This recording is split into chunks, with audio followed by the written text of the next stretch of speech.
اب data protection کے بعد ہم بات کریں گے ڈیٹا کلاسیفیکیشن کی، کہ ہم کلاسیفائی کیسے کرتے ہیں ڈیٹا کو اور میک شور کرتے ہیں کہ ہم اس ڈیٹا کو اس حساب سے پروٹیکٹ کر سکیں گے۔ یہ پروسیس ہوتا ہے آرگنائزنگ ڈیٹا انٹو کیٹیگریز، کہ ہم اسے ڈیفائن کر دیتے ہیں ڈفرینٹ کیٹیگریز کے اندر بیسڈ آن دیئر افیکٹونیس، یا کتنا ایک سیکیور ہے اور ان کی لیول آف سینسٹیوٹی جو ہے، جو کہ امپیکٹ کر سکتی ہے کسی بھی آرگنائزیشن کی اوور آل اسٹرکچر کو ان مارکیٹ، کہ اگر وہ ڈیٹیل انفارمیشن لیک ہو جائے گی تو اس آرگنائزیشن کی اوور آل ساکھ کے اوپر فرق پڑے گا۔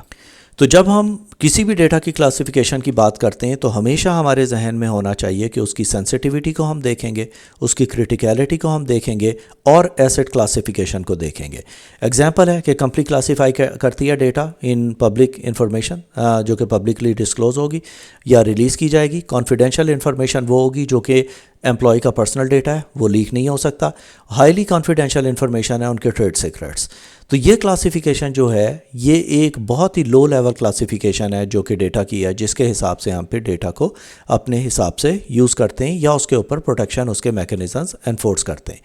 اب اس کے ڈفرینٹ کلاسیفیکیشن کے بینیفٹس ہیں کہ یہ انہینس کرتا ہے سیکیورٹی کو، امپروو کرتا ہے کمپلائنس کو، جو کہ ہم نے پہلے کمپلائنس اسٹینڈرڈس دیکھیں گورننس، رسک اور کمپلائنس کے اندر۔ ایفیشینٹ ڈیٹا مینجمنٹ میں ہماری ہیلپ کرتا ہے، کاسٹ آپٹیمائزیشن میں اور رسک مینجمنٹ میں۔ اب یہ ہماری سیکیورٹی کس طرح انہینس کر رہا ہے، یہ انیبل کرتا ہے سیکیورٹی میجرز کے ہم جو بھی اپنے امپلیمنٹ کریں اور میک شور کرتے ہیں کہ ہم اس کے اندر کسی قسم کا بھی رسک کو ریڈیوس کر رہے ہیں، کیونکہ ہم نے اسٹینڈرڈس گورننس، رسک اور کمپلائنس کو فالو کرتے ہوئے وہ اسٹینڈرڈس امپلیمنٹ کیے ہیں جس سے ہم میک شور کرتے ہیں کہ ہمارا ڈیٹا لیک نہ ہو سکے، اور اگر لیک بھی ہو جائے تو کوئی اس کا کوئی فائدہ نہ اٹھا سکے۔ تو یہ امپروو ہماری کمپلائنس بھی کر دیتا ہے، فیسیلیٹیٹ کرتا ہے کہ ہم ایڈہیئر کر سکیں ریگولیشنس کو، جو کہ ریکوائرمنٹس ہیں ٹو آئیڈینٹیفائی سینسٹیو ڈیٹا کون سا ہے اور اس کی نیڈ کو، تاکہ ہم پراپر پروٹیکٹ کر سکیں۔ ایفیشینٹ ڈیٹا مینجمنٹ میں ہماری ہیلپ کرتا ہے، جس کے اندر ہم سیملیسلی ڈیٹا کو ہینڈل کرتے ہیں by categorizing the data information retrieval وغیرہ کے لیے۔ یہ ابھی ہم اس کے بارے میں بات کریں گے کہ ہم کانفیڈینشیل، ہائیلی کانفیڈینشیل اور کس طرح اسے کیٹیگرائز کرتے ہیں۔ کاسٹ آپٹیمائزیشن میں ہیلپ کرتا ہے، ریڈیوس کرتا ہے cost by applying appropriate measures and security controls, کیونکہ اگر ڈیٹا آپ کا لیک ہو جائے تو آپ کو وہ سارے کو چینج کرنا، اسے اپڈیٹ کرنا، لوگوں کو انفارم کرنا، کریڈٹ کارڈ دوبارہ ایشو کرنا، یہ ساری چیزوں سے ہمیں بچاتا ہے۔ اور رسک مینجمنٹ میں ہیلپ کرتا ہے، جہاں پہ ہماری ڈیٹا سینسٹیوٹی میں یہ ہماری ہیلپ کرتا ہے، تاکہ ہم اس چیز کو انڈرسٹینڈ کر سکیں کہ ہمارے ڈیٹا کے ساتھ کیا کیا رسک ایسوسیٹڈ ہیں، اور اگر وہ ایکسپوز ہو جائے گا تو وہ ہمیں کس طرح نقصان پہنچائے گا اور ہم نے اس سے کس طرح بچنا ہے۔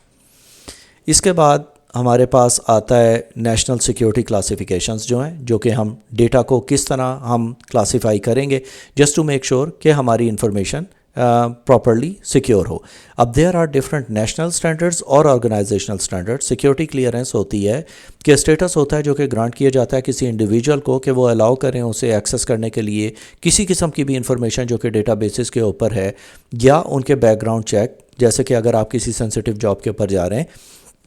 تو آپ کا پہلے پورا بیک گراؤنڈ چیک ہوگا، سیکیورٹی چیک ہوگا، جسٹ ٹو میک شور کہ you are the suitable candidate for that position.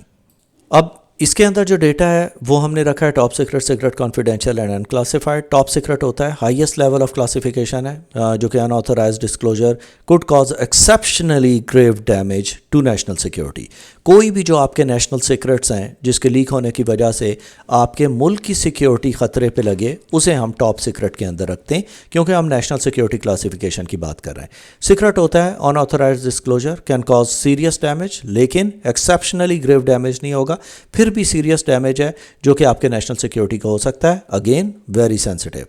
Confidential ہے، unauthorised disclosure could cause damage to national security, again یہ بھی ڈیمیج کر رہا ہے آپ کی نیشنل سیکیورٹی کو، لیکن یہاں سیریس تھا، یہاں پہ سادہ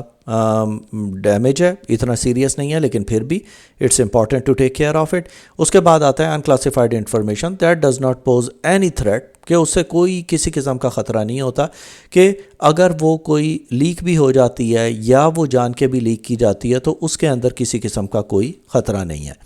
اب پرائیویٹ سیکٹر کے لیے اگر ہم دیکھتے ہیں کسی بھی آرگنائزیشن کے اندر، تو ہم ڈیٹا کو لیبل کرتے ہیں اور آئیڈینٹیفائی کرتے ہیں کہ کون سی انفارمیشن کس لیول کی ہمیں اس کے اوپر سیکیورٹی چاہیے۔ یہ ہمیں ہیلپ کرتا ہے مینیج کرنے کے لیے کہ ہم اسیس کریں کسی چیز کو بھی، اس کی انشور کریں سیکیورٹی وغیرہ، اس کے اندر پبلک یوز ہے، انٹرنل یوز ہے، کانفیڈینشیل ہے یا اسٹرکٹلی کانفیڈینشیل ہے۔ اب پبلک ہے جو انفارمیشن ہم فریلی ڈسکلوز کر سکتے ہیں وداؤٹ اینی رسک کہ اس کے اندر کسی قسم کا ہمیں کوئی خطرہ ہوگا۔ کچھ انفارمیشن ہوتی ہے جو کہ انٹرنل یوز کے لیے ہوتی ہے، وہ صرف آرگنائزیشن کے اندر ہوتی ہے، لیکن اس کا رسک لیک ہو جائے تو اتنا کوئی بڑا نقصان نہیں ہوتا۔ کانفیڈینشیل انفارمیشن ہاں تھوڑی امپورٹنٹ ہے، اس کے لیے آپ کو خیال رکھنا پڑتا ہے کہ کمپنی کے آپریشن اور ریپیوٹیشن کو یہ نقصان پہنچا سکتی ہے۔ اسٹرکٹلی کانفیڈینشیل جو ہے یہ ہائیلی سینسٹیو انفارمیشن ہوتی ہے جو کہ آپ کی آرگنائزیشن کو بہت زیادہ نقصان پہنچا سکتی ہے۔ تو یہ ہمارا چھوٹا سا لیکچر تھا آن یور ڈیٹا کلاسیفیکیشن۔ تو میک شور آپ کو یہ سارے کی ورڈز اچھی طرح آتے ہوں۔